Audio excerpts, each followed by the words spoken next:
अगली training in snipers के लिए और मुश्किल थी, क्योंकि इन्हें फ्लेयर की रोशनी में अपने टारगेट को शूट करना था, और वो भी रात के अंधेरे में। यहाँ सीनियर ने फ्लेयर छोड़ी और सभी ने अपना निशाना लगाया, लेकिन कोई भी टारगेट को हिट नहीं कर सका।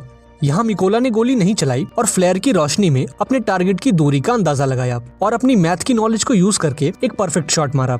ये देखकर उसका सीनियर उससे काफी इम्प्रेस हुआ और उसे उसका मनचाहा कोड नेम दे दिया। ऐसे ही दिन बीतते गए और मिकोला जी जान से अपनी ट्रेनिंग में लगा रहा, और फाइनली वो दिन भी आ गया जब इनकी ट्रेनिंग का रिजल्ट आने वाला था। यहाँ कर्नल ने मिकोला को सैल्यूट किया और उसे बताया कि उसने इस टेस्ट को पास कर लिया है। थोड़े दिनों बाद कर्नल मिकोला के पास आता है और उससे कहता है कि वो अपना सामान पैक कर ले, क्योंकि उन्हें एक मिशन पर जाना है। खबर आई है कि कुछ रशियन सैनिकों ने एक चेक पोस्ट पर कब्जा कर लिया है। जल्दी मिकोला की टीम लोकेशन पर पहुंच गई और अपना निशाना लगाकर बैठ गई, और अभी ये लोग उन रशियन सैनिकों को मारने ही वाले थे, तभी इन्हें एक गाड़ी दिखी जो चेक पोस्ट की तरफ बढ़ती जा रही थी। इधर रशियन सैनिकों ने गाड़ी को रोक लिया और अंदर मौजूद लोगों से बाहर आने को कहा। उन्होंने उनके पासपोर्ट को चेक किया और पूरे गाड़ी की भी तलाशी ली, और जब सब ठीक रहा तो इन सैनिकों ने उन्हें जाने की परमिशन दे दी, लेकिन इनके पासपोर्ट्स को अपने पास रख लिया। जब उन लोगों ने इसका विरोध किया तो इन सैनिकों ने उन्हें खूब मारा।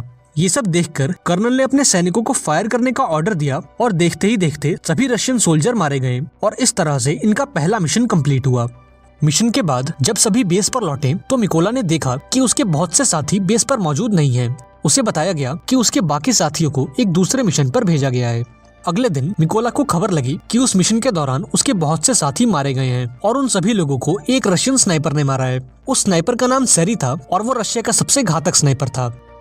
ऐसे ही कुछ दिन बीत गए और मिकोला अपने साथियों के साथ अपने अगले मिशन पर निकल गया। लोकेशन पर पहुंचकर इन्होंने चारों तरफ माइंस बिछा दी और अपनी पोजीशन लेकर बैठ गए।